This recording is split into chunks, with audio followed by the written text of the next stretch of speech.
नमस्कार दोस्तों, आप सभी का आपके अपने YouTube चैनल गुरु एजुकेशन हब पर स्वागत है।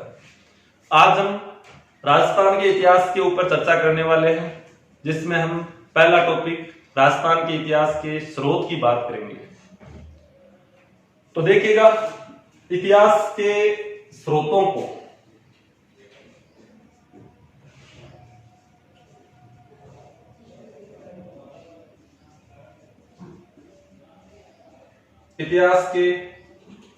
को हम मुख्यतः दो भागों में बांट सकते हैं। पहला है पुरातात्विक स्रोत, दूसरा है साहित्यिक स्रोत। पुरातात्विक स्रोतों के अंतर्गत खुदाई में प्राप्त सामग्री, अभिलेख, सिक्के, स्मारक, भवन, मूर्तियां आदि शामिल है। पुरातात्विक स्रोतों के उत्खनन का कार्य, सर्वेक्षण का कार्य, अध्ययन का कार्य भारतीय पुरातत्व विभाग करता है।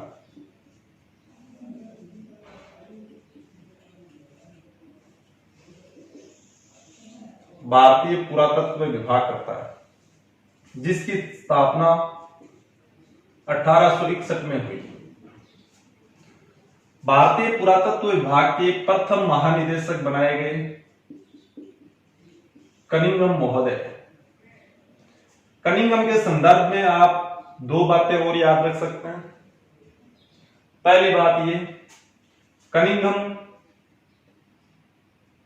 राजपूतों को कुषाणों का वंशज बताते हैं। इन्होंने राजपूतों की उत्पत्ति के संदर्भ में एक सिद्धांत दिया, और वो ये था कि राजपूत कुषाणों के वंशज हैं। कुषाण मध्य एशिया के युची कबीले के रहने वाले थे। इसके अलावा इनके संदर्भ में एक बात और याद रख सकते हैं, कनिंघम ने भरहुत स्तूप की खोज की थी। भरहुत स्तूप एमपी में स्थित है। स्तूप का अर्थ होता है बुद्ध के अवशेषों पर बनाए गए स्मारक स्तूप कहलाते हैं, और भरहुत स्तूप मध्य प्रदेश में स्थित है, जिसकी खोज करने वाले कौन थे? कनिंघम थे।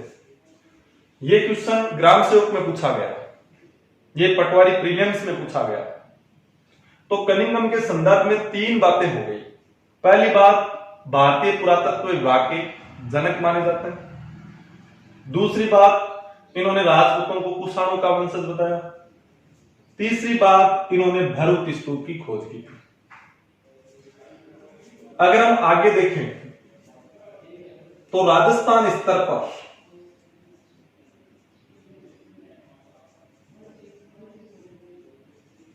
राजस्थान पुरातत्व विभाग की स्थापना हुई 1950 में, जिसका मुख्यालय था जयपुर में। राजस्थान में पुरातात्विक सर्वेक्षण का कार्य प्रारंभ किया था ACL कार्लाइल ने। यह क्वेश्चन पहले पूछा जा चुका है कि राजस्थान में पुरातात्विक सर्वेक्षण का कार्य किसने प्रारंभ किया? तो ACL कार्लाइल ने किया था। तो ये तो बात हुई पुरातात्विक स्रोतों की, एक सामान्य से परिचय की बात हुई। हमने ये देखा पुरातात्विक स्रोतों के उत्खनन का कार्य करता है भारतीय पुरातत्व विभाग, जिसकी स्थापना 1861 में होती है। इसके जनक माने जाते हैं कनिंघम। कनिंघम ने राजपूतों को कुषाणों का वंशज बताया। कनिंघम ने भरहुत स्तूप की खोज की, और राजस्थान स्तर पर जो हम देखते हैं कि राजस्थान में पुरातात्विक सर्वेक्षण का कार्य प्रारंभ किया ACL कार्लाइल ने। आगे चलता है, अगर हम आगे देखें तो पुरातात्विक स्रोतों में सबसे महत्वपूर्ण है अभिलेख। पुरातात्विक स्रोतों में सबसे महत्वपूर्ण है अभिलेख।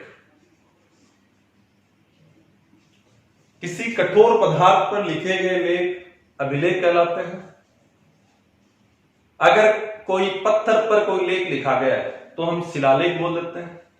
अगर मूर्ति पर कोई लेख लिखा गया तो मूर्ति लेख बोल देते हैं। अगर कोई लेख किसी गुफा में लिखा गया तो गुफा लेख बोल देते हैं। मूर्ति लेख, गुफा लेख, शिलालेख, ये सारे के सारे अभिलेखों के प्रकार। अभिलेखों का अध्ययन कहलाता है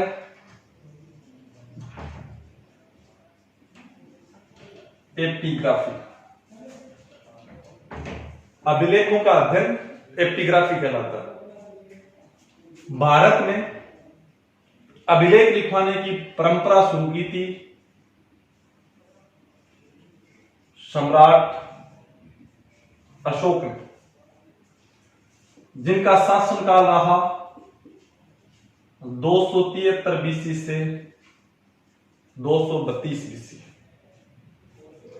इस टाइम पीरियड में सम्राट अशोक ने मगध में शासन किया।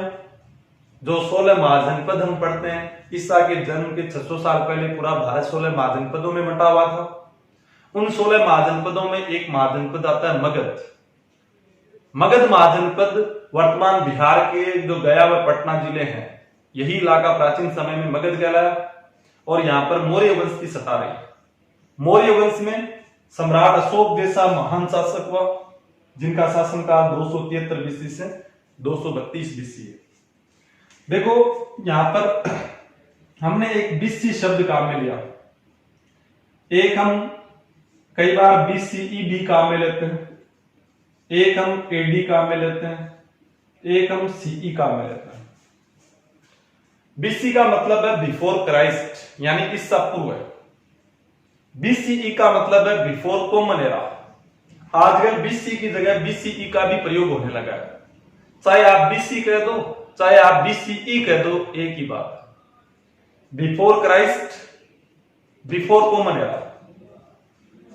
एडी लैटिन भाषा के दो शब्दों एनो और डोमिनी से ये बना है। एनो डोमिनी एडी ईस्वी सन, या सीई कॉमन एरा। चाहे आप एडी काम में ले लो, चाहे आप सीई काम में ले लो, एक ही बात है। अगर मैं ये कहूं 2020 एडी चल रहा है, मैं ये भी कह सकता हूं 2020 सीई चल रहा है, क्योंकि एडी और सीई ईस्वी सन के संदर्भ में आता है। बीसी और बीसीई ईसा पूर्व के अर्थ में आएंगे। ये भी आप ध्यान में रख सकते हैं। सम्राट अशोक ने भारत में अभिलेख लिखवाने की परंपरा शुरू की। अशोक को अभिलेख लिखवाने की प्रेरणा प्राप्त हुई ईरान के शासक दारा से, जिसे हम डेरियस भी कहते हैं। ईरान के शासक दारा से अशोक को अभिलेख लिखवाने की प्रेरणा प्राप्त होती है। ईरान का शासक दारा अपनी उपलब्धियां अभिलेखों में लिखवाता था, पत्रों पर लिखवाता था, और इससे प्रेरित होकर सम्राट अशोक ने भी अपनी उपलब्धियां पत्रों पर लिखवाना शुरू कर दी। तो यहां से 3 क्वेश्चन बनते हैं। अभिलेखों का अध्ययन क्या कहलाता है? तो एपिग्राफी कहलाता है। भारत में अभिलेख लिखवाने की परंपरा किसने शुरू की? तो सम्राट अशोक ने शुरू की। सम्राट अशोक को अभिलेख लिखवाने की प्रेरणा किससे प्राप्त हुई? तो दारा से प्राप्त हुई। इसके अलावा बीसीई की फुल फॉर्म पूछे, जो सीटेट में हाल ही में पूछी भी गई थी, बिफोर कॉमन एरा। आगे चलते हैं। अब हम बात करेंगे अभिलेखों के अंतर्गत राजस्थान के जो महत्वपूर्ण अभिलेख है उनके ऊपर चर्चा करने वाले हैं। तो सबसे पहले राजस्थान के महत्वपूर्ण अभिलेखों में नाम आता है कीर्ति स्तंभ प्रशस्ति का। कीर्ति स्तंभ प्रशस्ति चित्तौड़ दुर्ग में लगी हुई है और ये 1460 एडी की है। कीर्ति स्तंभ प्रशस्ति का रचयिता था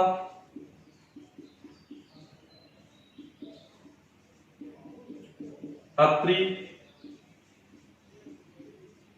और महेश। अत्रि की मृत्यु के बाद में महेश ने इसे पूरा किया था। अगर परीक्षा में अगर ये क्वेश्चन पूछा जाए कि कीर्ति स्तंभ प्रशस्ति का रचयिता कौन था, तो इन दोनों में से एक विकल्प में आएगा। या ए बी दोनों आ सकते हैं, दोनों आए तो उपयुक्त दोनों राइट आंसर हो जाएगा। प्रशस्ति से हमारा तात्पर्य क्या है? अगर किसी लेख में किसी शासक की प्रशंसा की जाती है, उसकी उपलब्धियों का उल्लेख होता है, उसकी यशोगाथा का उल्लेख होता है, तो उसे हम प्रशस्ति बोलते हैं। जैसे भारतीय इतिहास में हम पढ़ते हैं प्रयाग प्रशस्ति जो समुद्रगुप्त की है, उसमें समुद्रगुप्त की प्रशंसा की गई है, इसलिए आगे उसके जुड़ा प्रशस्ति शब्द। ये जरूर याद रखें, 1460 एडी में लिखी गई। इस प्रशस्ति के अंतर्गत महाराणा कुंभा की प्रशंसा की गई।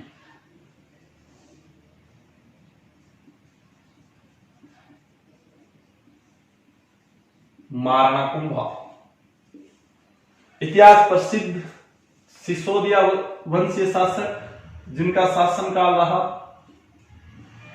1433 से 68 तक। महाराणा कुंभा ने अनेक उपाधियां धारण की जिनका उल्लेख कीर्ति स्तंभ प्रशस्ति में मिलता है। जैसे कुंभा की एक उपाधि आती है अभिनव भट्टाचार्य। महाराणा कुंभा ने अभिनव भट्टाचार्य की उपाधि इसलिए धारण की क्योंकि ये एक महान संगीतज्ञ थे और श्रेष्ठ वीणा वादक थे। कई बार परीक्षा में क्वेश्चन पूछा गया है अभिनव भट्टाचार्य किस सिसोदिया वंशीय शासक को कहा जाता है, तो इसका सही जवाब होगा महाराणा कुंभा। मेवाड़ के सिसोदिया वंश में ये शासक हुए। अभिनव भट्टाचार्य क्यों कहा जाता है कुंभा को, तो इसका सही जवाब होगा संगीत ज्ञान के कारण। इसके अलावा कुंभा की एक उपाधि आती है राणा रासो।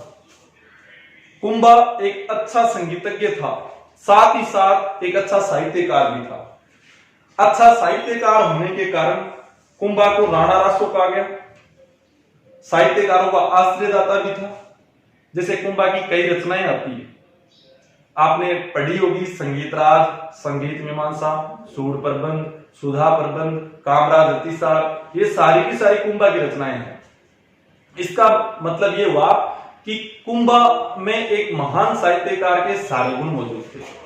अच्छा साहित्यकार होने के कारण कुंभा को राणा रासो कहा गया।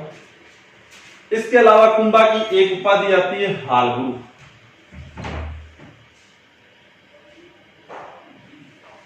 पहाड़ी दुर्गों का स्वामी होने के कारण महाराणा कुंभा को हालगुरु कहा गया। कुंभा ने अनेक दुर्गों का निर्माण करवाया। आपने अगर पढ़ा है तो कवि राजा श्यामलदास जो भीलवाड़ा जिले के रहने वाले थे, उन्होंने एक पुस्तक लिखी है वीर विनोद, जो कई बार प्रतियोगी परीक्षाओं में पूछी गई है। वीर विनोद पुस्तक किसने लिखी, तो कवि राजा श्यामलदास ने लिखी थी। उसके अंतर्गत उन्होंने लिखा है कि मेवाड़ के 84 दुर्गों में से 32 दुर्गों का निर्माण महाराणा कुंभा ने करवाया था। इसलिए हम कुंभा को स्थापत्य कला का जनक भी कहते हैं। इससे यह साबित होता है कुंभा एक अच्छा निर्माता भी हुआ, जिसने कई दुर्गों का निर्माण करवाया, कई मंदिरों का निर्माण करवाया, जिसमें सबसे प्रसिद्ध कुंभलगढ़ दुर्ग आता है जो राजसमंद में स्थित है। तो अच्छा निर्माता और पहाड़ी दुर्गों का स्वामी होने के कारण कुंभा को हम कह देते हैं हालगुरु। ये तीनों ही उपाधियां बहुत महत्वपूर्ण है परीक्षा की दृष्टि से। आपको पूछा जाए अभिनव भट्टाचार्य किसे कहा जाता है, कुंभा को कहा जाता है। राणा रासो किसको कहा जाता है, कुंभा को कहा जाता है। हालगुरु किसको कहा जाता है, कुंभा को कहा जाता है। क्यों कहा जाता है? अभिनव भट्टाचार्य संगीत ज्ञान के कारण, राणा रासो साहित्यकारों का आश्रयदाता होने के कारण, हालगुरु पहाड़ी दुर्गों का स्वामी होने के कारण। इस प्रकार से क्वेश्चन पूछा जा सकता है। महाराणा कुंभा किस वाद्य यंत्र को बजाने में निपुण था? वीणा। ये क्वेश्चन भी पहले पूछा जा चुका है लेकिन रिपीट हो सकता है। भारतीय इतिहास में न केवल कुंभा, कई ऐसे शासक हुए जो किसी न किसी वाद्य यंत्र को बजाने में निपुण हुए। जैसे मुगल शासक सम्राट अकबर नगाड़ा बजाने में निपुण थे। रणथंबोर के शासक सुरजन राय हाड़ा तवारा बजाने में निपुण थे। इसके अलावा आपके औरंगजेब वीणा बजाने में निपुण थे। अब हम आगे अगर हम बात करें तो कुंभा की इन तीन उपाधियों के अलावा और भी कई उपाधियां आती हैं। कुंभा की एक उपाधि आती है हिंदू सुल्तान।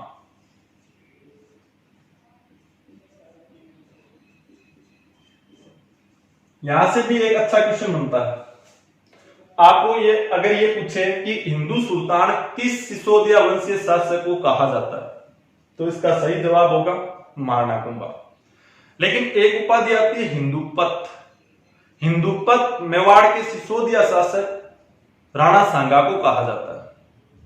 राणा सांगा को हिंदूपत इसलिए कहा गया, जो ऐतिहासिक खानवा का युद्ध हुआ 17 मार्च 1527 को, खानवा स्थान रोपवा तहसील भरतपुर में स्थित है। इस खानवा के युद्ध में बाबर के विरुद्ध समूची हिंदू जाति राणा सांगा के नेतृत्व में एक छत्र के नीचे आई बाबर को भारत से बाहर निकालने के लिए। इसलिए हिंदुओं का नेतृत्व करता होने के कारण राणा सांगा को हम हिंदूपत कह देते हैं, जबकि महाराणा कुंभा को हम हिंदू सुल्तान कहते हैं। इसके अलावा कुंभा की एक उपाधि परम गुरु भी है। अपने समय का सर्वोच्च शासक होने के कारण कुंभा को हम परम गुरु भी कहते हैं। छापामार युद्ध पद्धति में निपुण होने के कारण कुंभा को छाप गुरु भी कहते हैं। तो इन सारी उपाधियों का उल्लेख कहां मिलता है हमें? कीर्ति स्तंभ प्रशस्ति में मिलता है।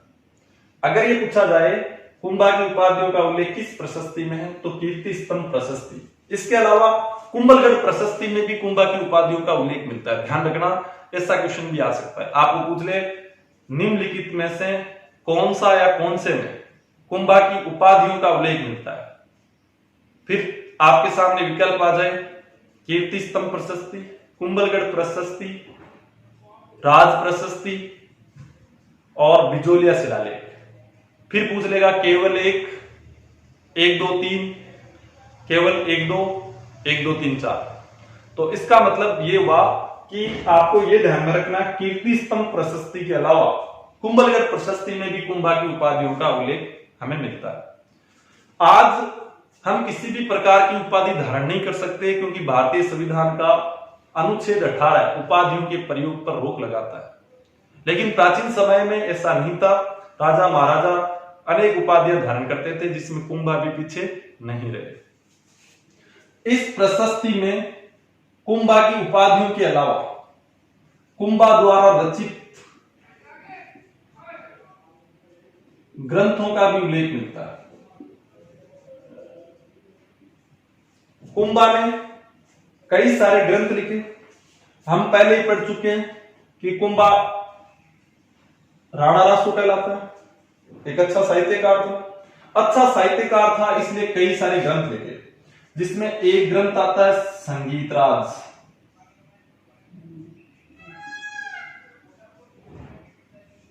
जिसके 5 भाग है। पिछली बार पटवारी में पूछा गया कुंभा द्वारा रचित ग्रंथ संगीतराज कितने भागों में विभाजित है, तो 5। कुंभा ने एक ग्रंथ लिखा संगीत मीमांसा। हमने पहले ही पढ़ा कुंभा को अभिनव भट्टाचार्य कहा जाता है, क्योंकि एक महान संगीतज्ञ था और अच्छा संगीतज्ञ होने के कारण कुंभा ने संगीत के ऊपर 2 प्रसिद्ध पुस्तकें लिखी, संगीतराज और संगीत मीमांसा। साथ ही साथ कुंभा श्रेष्ठ वीणा वादक भी था। इसके अलावा कुंभा की रचनाओं में एक रचना आती है हरिवार्तिका। इसके अलावा कुंभा की रचनाओं में कामराज, रतिसार, नृत्य, रत्नकोश, गीत गोविंद पर टीका लिखी इन्होंने रसिक प्रिया। इसके अलावा कुंभा ने सुधा प्रबंध। इसके अलावा कुंभा ने सूर प्रबंध लिखे। ये सारी की सारी कुंभा की रचनाएं हैं। यहां से कई बार परीक्षाओं में प्रश्न पूछा गया है। निम्नलिखित में से कौन सी एक कुंभा की रचना नहीं है? आपको 3 इनमें से विकल्प में दिए जाएंगे, एक अन्य विकल्प दे देगा। तो ध्यान रखना, ये सारी रचनाएं आपको याद होनी चाहिए। संगीतराज, संगीत मीमांसा, हरिवार्तिका, कामराज अतिसार, नृत्य रत्नकोश, रसिक प्रिया, सुधा प्रबंध और सूर प्रबंध। अब हम आगे देखें तो यहां से जो क्वेश्चन पूछे जा सकते हैं उनको एक बार फिर रिपीट कर रहा हूं, ध्यान से देखिएगा। अभी तक हमने जो पढ़ा है उसमें से कौन कौन से क्वेश्चन पूछे जा सकते हैं। पहला क्वेश्चन, भारतीय पुरातत्व विभाग के जनक कौन माने जाते हैं? तो इसका सही जवाब होगा कनिंघम। भारतीय पुरातत्व विभाग की स्थापना कब हुई? 1861। अगला क्वेश्चन, भरत स्तूप की खोज किसने की? कनिंघम। अगला क्वेश्चन, राजपूतों को कुषाणों का वंशज किसने बताया? कनिंघम ने। अगला क्वेश्चन, राजस्थान में पुरातात्विक सर्वेक्षण का कार्य किसने प्रारंभ किया? ACL Carlisle. भारत में अभिलेख लिखवाने की परंपरा किसने शुरू की? सम्राट अशोक ने। अभिलेखों का अध्ययन क्या कहलाता है? एपिग्राफी। अगला क्वेश्चन, प्रशस्ति का अर्थ क्या होता है? जब किसी लेख में किसी शासक की प्रशंसा की जाती है तो उसे हम प्रशस्ति बोलते हैं। अगला क्वेश्चन, कीर्ति स्तंभ प्रशस्ति की रचना किसने की? अत्रि महेश। अगला क्वेश्चन, महाराणा कुंभा की उपाधियों का उल्लेख किस प्रशस्ति में है? कीर्ति स्तंभ प्रशस्ति में। महाराणा कुंभा को अभिनव भट्टाचार्य क्यों कहा जाता है? संगीत ज्ञान के कारण। हिंदूपत किस सिसोदिया वंशीय शासक को कहा जाता है? राणा सांगा। हिंदू सुल्तान किस सिसोदिया वंशीय शासक को कहा जाता है? महाराणा कुंभा। अगला क्वेश्चन, कीर्ति स्तंभ किसको समर्पित है? ध्यान देना, चित्तौड़ दुर्ग में स्थित कीर्ति स्तंभ आपके जैन धर्म के प्रथम तीर्थंकर आदिनाथ या ऋषभ देव जी को समर्पित है। तीर्थंकर का अर्थ हुआ कल्याणकारी पुरुष। जो व्यक्ति अपने ज्ञान के बल पर लोगों का कल्याण करता है उसे हम तीर्थंकर कहते हैं। तो जैन धर्म के प्रथम तीर्थंकर थे आदिनाथ या ऋषभ देव। और कीर्ति स्तंभ आदिनाथ को समर्पित है। ये क्वेश्चन पूछा गया पटवारी में 2013 वाले पेपर में पूछा। कीर्ति स्तंभ का निर्माण करवाया था एक जैन व्यापारी जीजाशाह ने। आप सभी जानते हैं चित्तौड़ दुर्ग में विजय स्तंभ स्थित है जो भगवान विष्णु को समर्पित है, जिसका निर्माण महाराणा कुंभा ने मालवा विजय के उपलक्ष्य में करवाया था। तो इस प्रकार से यहां से क्वेश्चन पूछे जा सकते हैं। आज ये पहली क्लास थी तो मैंने एक छोटा सा प्रयास आपके सामने किया। अगर ये वीडियो आपको अच्छा लगे तो इसे लाइक कीजिए, सब्सक्राइब कीजिए और आने वाले दिनों में मैं इस टॉपिक को आगे बढ़ाऊंगा और बहुत ज्यादा विस्तार से हम पढ़ने वाले हैं। अभी राजस्थान के अभिलेखों के ऊपर हम चर्चा करेंगे। कम से कम 25 अभिलेख हम पढ़ने वाले हैं जहां से 100% क्वेश्चन आना है। और हम अगर इस टॉपिक को पढ़ते हैं तो कम से कम 2 क्वेश्चन सही करके आएंगे। और इसका सबसे बड़ा फायदा यह है कि हम लोग इस टॉपिक को छोड़ देते हैं। यहां तक कि कोचिंग संस्थानों में भी हम देखते हैं इस टॉपिक के ऊपर चर्चा नहीं की जाती। लेकिन अगर हमने इसको ढंग से पढ़ लिया तो या 2 या 3 क्वेश्चन हर प्रतियोगी परीक्षा में हम सही करके आएंगे। चाहे पटवारी हो, चाहे राजस्थान पुलिस हो, चाहे एसआई हो, चाहे कोई भी कंपटीशन हो, राजस्थान आरपीएससी कोई भी प्रतियोगी परीक्षा करवाती है तो उसमें हम सही करके आ सकते हैं। धन्यवाद।